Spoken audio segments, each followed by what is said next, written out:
welcome back to another episode of the Generation Elevation podcast. Now, today I am joined with a incredibly inspiring guest. Now, this man, he has been the founder of the Man That Can project. And his passion is about teaching every man that they can rise above their struggles.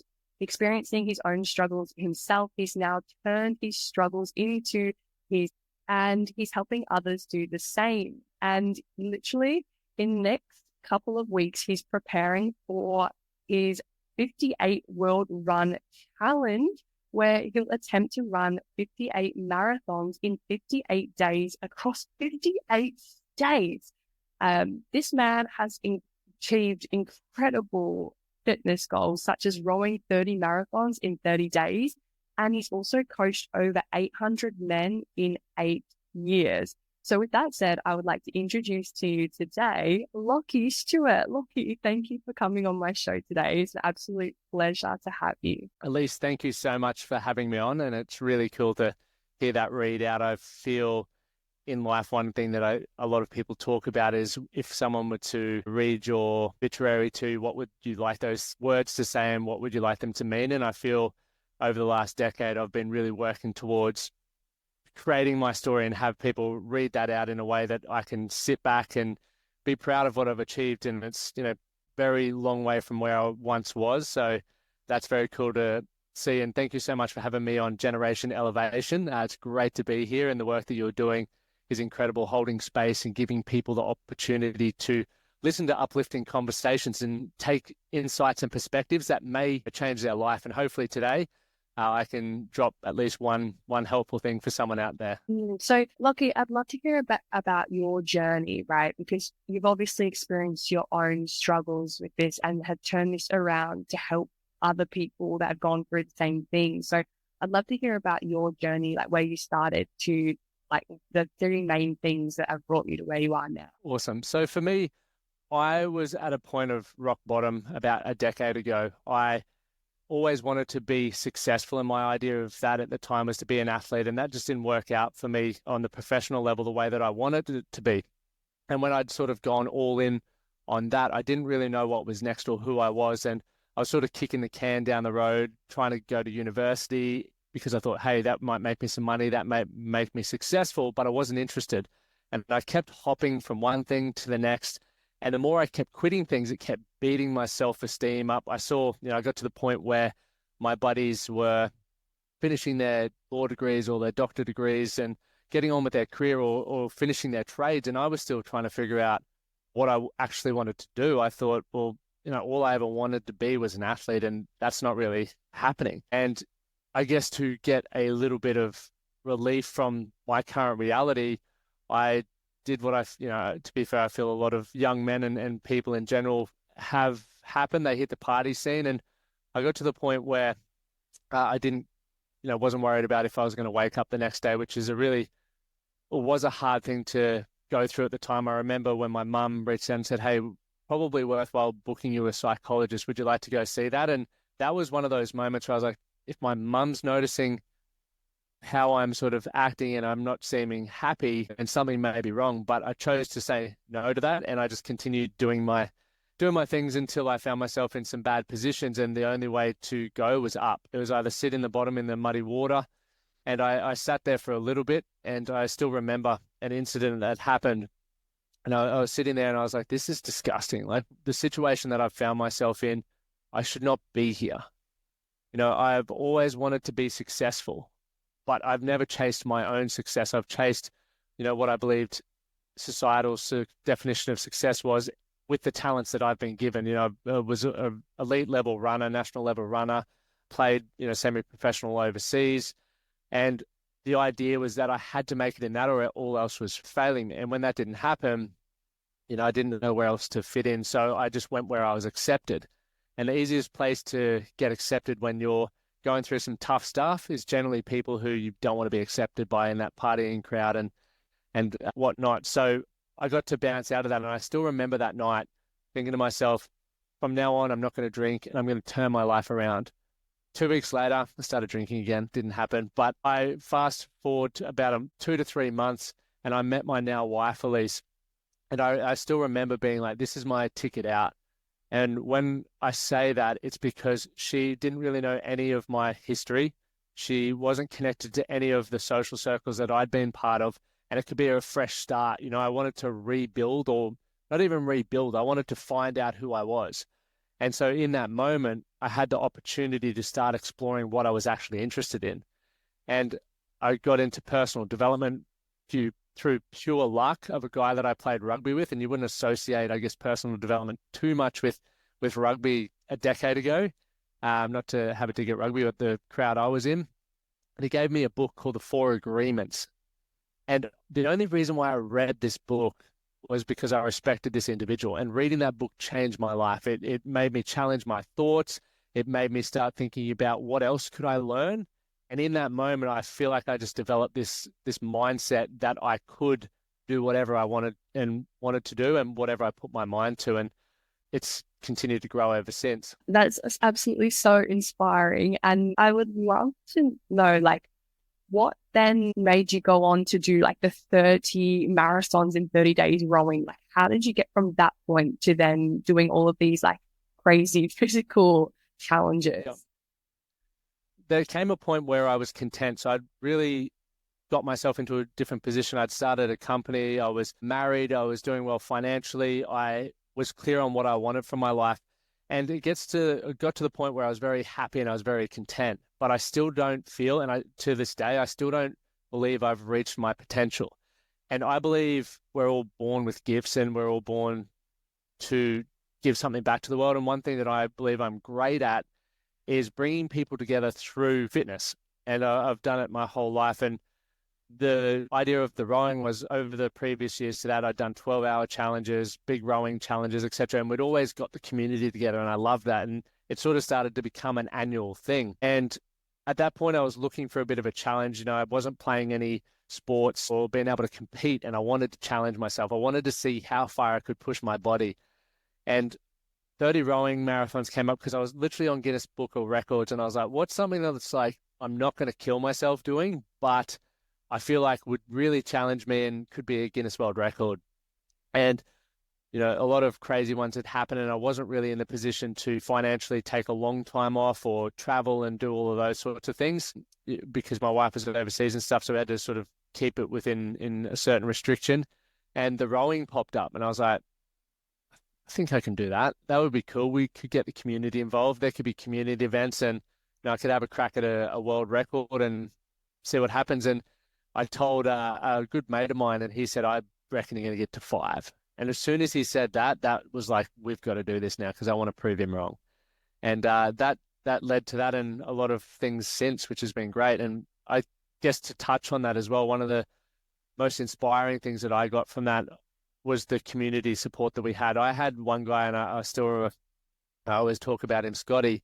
He would have been 49 at the time. And he came in and started rowing just 2 to 5 kilometers a day with me every day. And he got to week 20 something days in, and I was like, Scotty, why don't we amp it up a bit here? You're getting pretty good at it.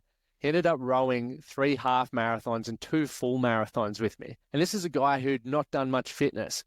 And for me, it's like watching how it impacted his life, seeing his wife there watching him do that, seeing the confidence that he walked out of the gym with, seeing the community get around that. I was like, this is addictive. Like, I love seeing this because it's really had a big impact on the rest of his life since that. We're still, good mates since that moment. It's so special. And now you're doing the 58 marathons in the 58 states, right? Yeah. So obviously you're raising money, like I said earlier, for like mental health. So tell me a bit about that. What inspired you to get started on that journey, and like why this is so important to you?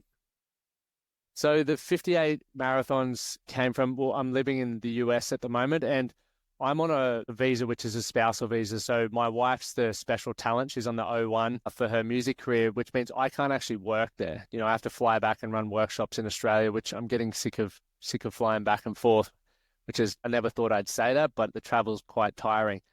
And I was sitting at home one day, and I had a guy called the Iron Cowboy on my podcast, and I've become good friends with him since. And he ran So completed 50 Ironman in 50 days across 50 states with his children. Like this is nuts, like 14 hours a day. And I was talking to him about how it brought his family together, how he got to challenge himself, and how it's transformed his life since being able to inspire people and pretty much do the things that I wanted to do. And I feel like I'd given up, or maybe not given up, but I didn't realize that you could actually make that kind of a career. Like I always thought I had to keep in traditional business and a traditional line of work. But when I saw that he was literally doing what he wanted to do, getting paid really well to do it, and he was bringing community together and he had his family with him, that to me was like the perfect storm. And after that, after I got off that podcast, I turned to my buddy. I was like, I feel like I could do something like that, but I want to put a bit of a spin on it where I bring Australia into it because a lot of my clients are here and family, and I love Australia as well. And that's where we went down the route of planning it out, what it could look like. And yeah, it came up with the 58. And obviously one thing that I think always comes from these big challenges, there's a personal side for me.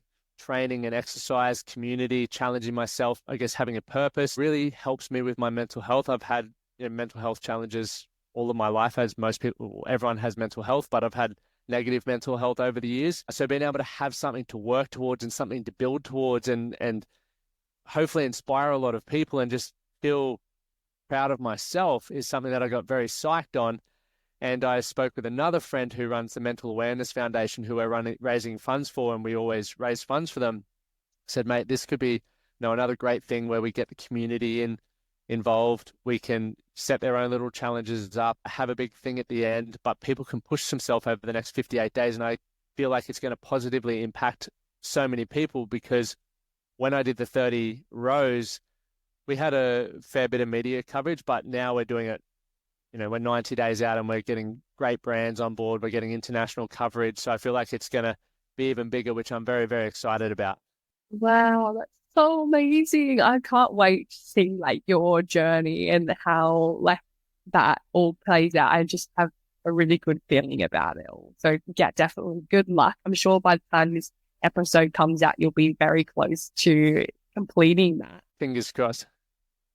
One thing, sorry, I was going to say one thing that we were just talking about offline that's also very important. We were both talking about the importance of adventure within life. And to me, it's one of those things as well. I couldn't think of a better time in my life to be able to see all 50 states of America and the 8 states and territories of Australia with some of my best mates and see the landscapes and meet great people while we're doing this. And to your point of moving overseas, it's like, life is very short and we want to make the most of it and experience as much as possible. So when you feel, I guess, a pull towards doing something, you either can sit back and just let the time trickle by and ask yourself what if or what could have been, or you can just put the wheels in motion and make it happen. I really love what you just said there because it sparked an idea within me. Like, Lachie, you probably don't know this, but at the start of this year, prior to this year, I had not ever really ran more than 7 kilometers in my life in one go. And that would have been like a once off. I was always like that 3K sort of runner every now and then, getting shredded for summer vibe. Anyway, this year I've been consecutively running like the most consistently I've ever ran in my entire life, like once, twice a week. Right. And running upwards of 10 kilometers and doing half marathons just off whim on some weeks. Well done.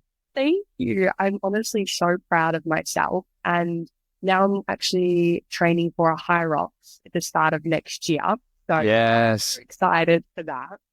This is gold. What I have noticed about running, one, the reason why I started was to build my mental resilience because I knew that was my heart. If I can run more than 10 Ks, then I can do anything. And it was building my resilience to handle stress in other areas of my life. So I was like, okay, that's why I'm going to do it. But on the adventure point, it has allowed me to see parts of London and the world that I never really would have seen if I didn't go down these sorts of routes, right? Because if you're continually using your usual commute, you're always going to go on the same path. When you run, you just get to explore so many new avenues, which I think is amazing. I nailed it. So yeah, that's like really cool. hearing your experience, because I'm definitely inspired to do marathons in the future after my high rocks. And it's like, I feel like you're almost like a future version of me completing all of these challenges where I'm like, yeah, I want to show people that if you can do these things, like you can literally do anything. I think you will, for one, you're exactly where you need to be. I feel, and you summarize this really well. It's all relative what the heart is for you. You know, a couple of years ago, it was 7 kilometers. Now you're doing a couple of tens and half marathons. And now you're starting to explore what's next, like high rocks or potential marathons. And I was the exact same. I didn't get out of bed and go, I'm doing 58 marathons. I've been, played semi-professional rugby in France, was a national level rugby. So my heart slowly built up over the years, but I feel like the challenge always continues to grow because once you achieve one thing or you have a crack at one thing, it's like the new normal. And you're like, okay, well, I've proven to myself I can do that. What is next? The second thing I wanted to ask you a question, Elise, was why do you feel you've gone from not running consistently to running consistently? What was the shift for you?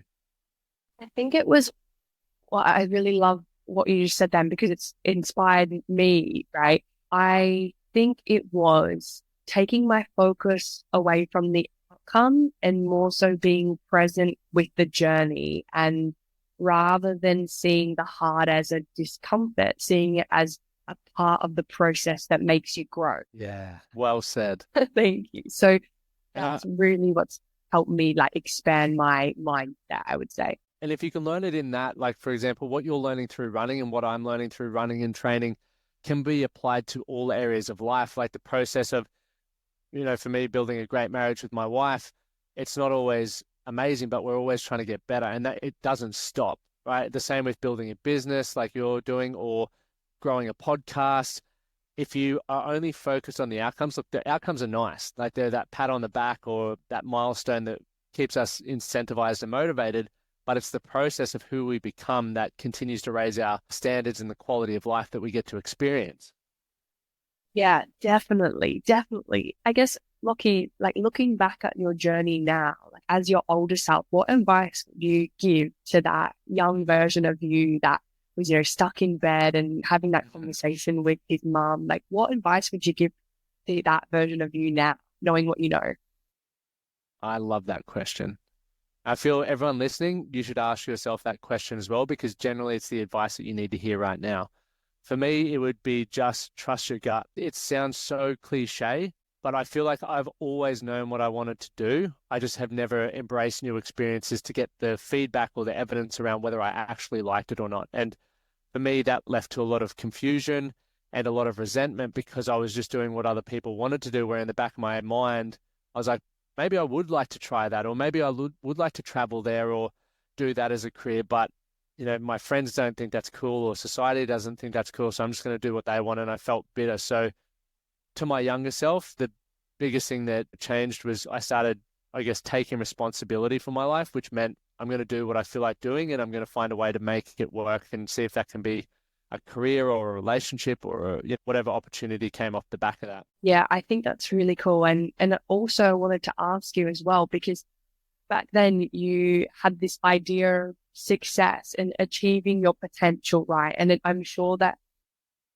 you are now in a space where like anything is possible. Like you're doing the incredible fitness challenges, right? And maybe back then you probably didn't, I mean, correct me if I'm wrong, probably didn't think that that was something that you would ever do or live the life No, that you'd ever never. live. And I guess what I'm trying to get at is maybe there are people listening to this right now that do in their heart know that they want to be successful and they want to achieve these goals, but maybe around them are living someone else's dream or they're trying to please everybody. So I guess I'd love to hear what your advice would be for these people. And like you said, you had read this book that challenged your thoughts. Maybe if you could challenge the thoughts of listeners today, I'd love to hear what you would ask them. Oh, that's a great question. So firstly, everyone's situation is unique. So I understand some people have more responsibilities than I would have had back then. I still don't have children. I'm married. I have a mortgage now, but I didn't then. So back then, I only had to think about putting food on the table, and that was really it. So it was a lot easier for me to take a risk and get into things and explore new things, embrace new experiences, and not really worry about the consequences of that, as opposed to some people who may be listening who have a family and have a mortgage. So what I would suggest, that feedback or advice that I feel could work for everyone, is at some point you have to make a decision. And so when we get clear around things that we want to do, and if we aren't certain on that, let's just say we're going to embrace new experiences, we're going to try something different, depending on how many dependents or things rely on you or not, will be how quickly you can make that decision. But you may have to make a decision around, hey, I really, I'm a mother, I've got 2 children, my husband works as well, but I really want to start painting and build a painting business in the future potentially. So that may be a conversation that you then have to sit down with. You have to decide to have that conversation with the family to start exploring what that could look like. Could I have a few hours on a Saturday morning to start painting? You look after the kids and just allow me to start working on that. Can we do that? As opposed to the young person who is like me, who it's just like, dude, if you don't know what you want to do, just start trying as many new things as possible. Reflect on the experiences. You're going to find things that you do like, you don't like, and the things that you don't like, you're going to start putting some patterns together and you can avoid that. The things that you do like, continue doing more of, and potentially, you'll find a new hobby, you'll make some new friends, or you'll find a new career, or even start a business. And so for those individuals, that's, I guess, where I would look at it from. Some people, it's easy to make the decisions or just dive straight in, but everyone knows what their circumstances are like. But the most important thing is to just take that next step. So whether it's that conversation or whether it's the new experience, ending a relationship, there's all these things that we could do, but it would just be, limit the time between thought and decisions. I think you can correct me if I'm wrong, Lachie, but a lot of the clients that I deal with have this dilemma of too many ideas. There's too many things going on in their head. And I find that, like, even in my own journey, like, meditation has been really helpful for that, so that I can get clear on, like, what it is that, like, my heart desires. But I find, like, a really common problem that people are having these days is, like you said, not knowing what they really want to do, and maybe getting stuck in, like, the hustle and, like, doing this of just, like, trying to get ahead and not realizing that actually that path that they're on isn't the path that they want to be on. Does that make sense? Yep. For sure. Definitely makes sense. And it's so common because we don't get taught about ourselves ever. We get taught how to read. We get taught how to understand numbers. Some people get taught about business. Like, think about the stuff that you learn at school, but how often do you learn about yourself? I went to a great private school in Toowoomba, and I never learned about myself. There was no personal development.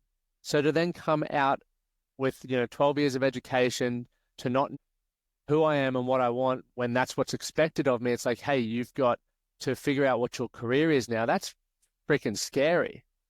And for me, it's always come back to ownership. Like, you need to know yourself before you can move in the right direction. And the best way to learn about yourself is, once again, and I'll keep saying it until the day I die, is try as many new experiences, because with new experiences, you're going to meet new people, you're going to be challenged, you feel all range of emotions, and then you can start reflecting on those, right? Learning about self-awareness, emotional intelligence, and that's going to be like how you get to navigate through life. Because as you said earlier, Elise, even 2 years ago, I wouldn't have been thinking about 58 marathons in 58 days across 58 states. How I got here was because I said yes to an opportunity to move overseas, and I met some people, and I had a podcast guest on, and here we are, right?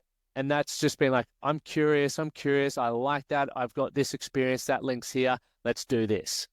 And I feel like that's the dance of life. Like, that's what makes life so beautiful, is when you just start having those new experiences, but trusting yourself. Like, most of us have this feeling inside us, and if there's resistance to it, that's the work that you need to do first, right? We need to make the decision to do that work. Is it fear? Is it finances? Is it relationships? What is holding you back? Do whatever is required to move through that, and then allow yourself to do that, because that's where the fulfillment comes. People talk about living these great lives, experience happiness and fulfillment, and they aren't like an end goal. They have to continue to be worked at. So I can probably guarantee, Elise, that when you first moved to London, it was so exciting. Like you're having to go explore and meet new people, but the longer you're there, it does lose its shine a little bit. I'm not saying a lot, but what was once new is now the regular. And that happens in relationships, that happens in careers, that happens with where we live with our friends. So it's important to go, hey, how can I get the shine back on this part of my life? What do I need to do?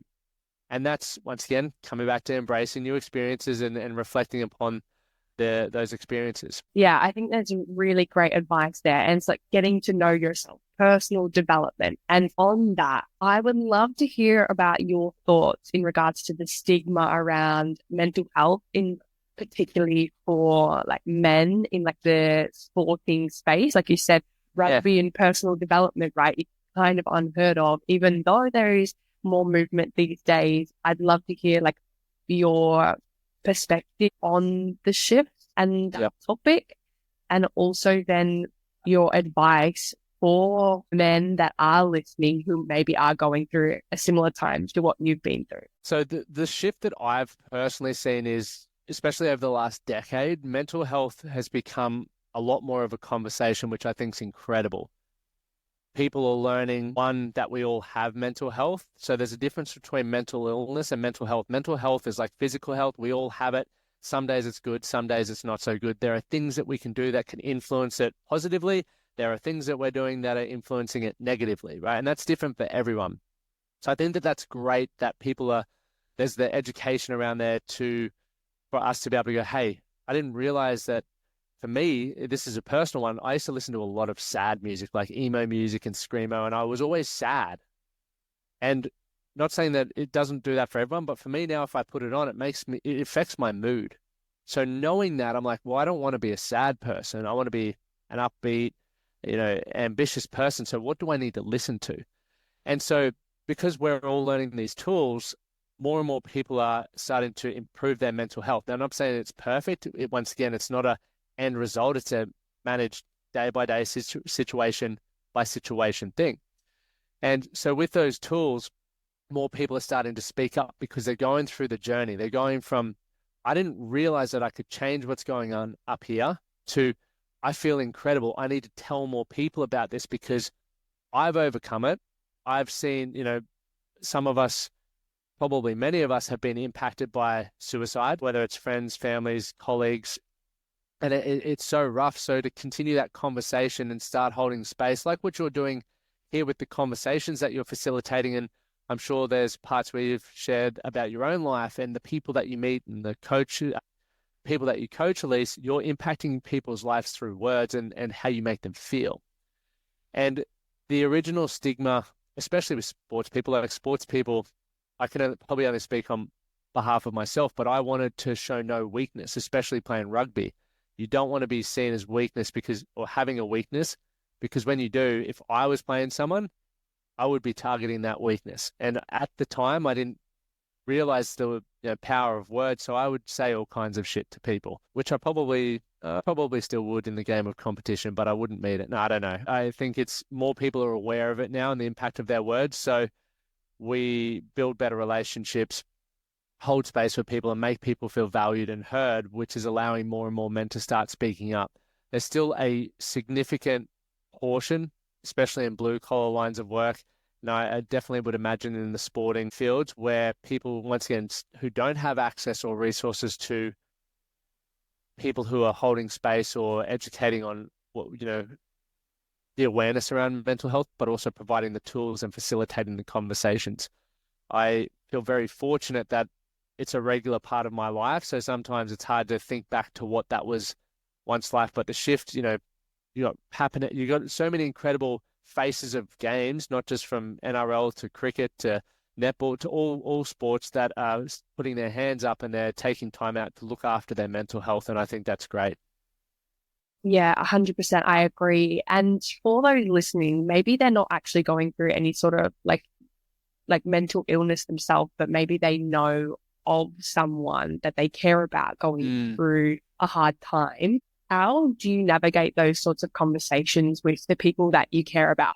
That is great. And once again, that's situational. So one of the best things I ever did was my mental health first aid. It was very eye-opening to understand, once again, the difference between mental health and mental illness. We had a buddy recently who has bipolar disorder, and I'd never experienced or been around someone who was going through, I guess, the highs and the lows of it. And when I got to witness it firsthand, I was like, I'm so grateful that I'd, one, had an awesome support system who had been around it so they could sort of help me understand it and be as supportive as possible, but also had that mental health first aid that really helped with the mental illness side.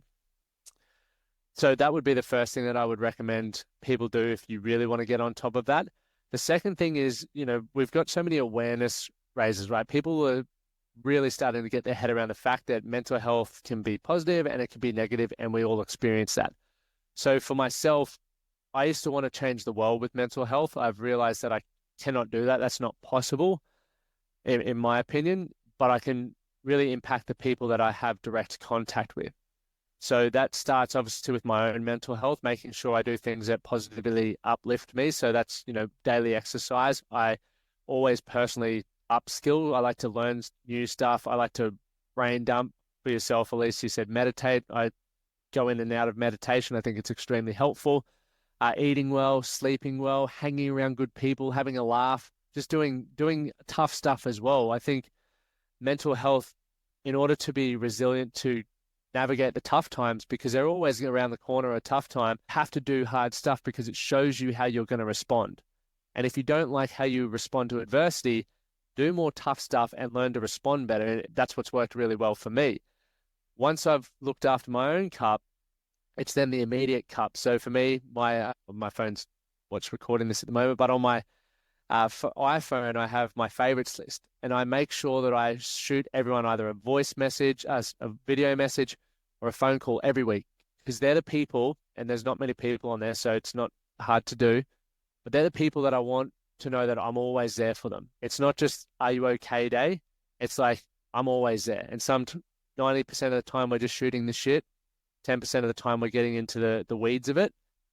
So that's really important to show up consistently in those other relationships. And then with everyone else, it's make them feel valued, make them feel heard. So that's obviously not happening right now. I'm doing a lot of the talking, but normally I'd be asking a lot of the questions, because people feel so heard and understood most of the time if you just listen.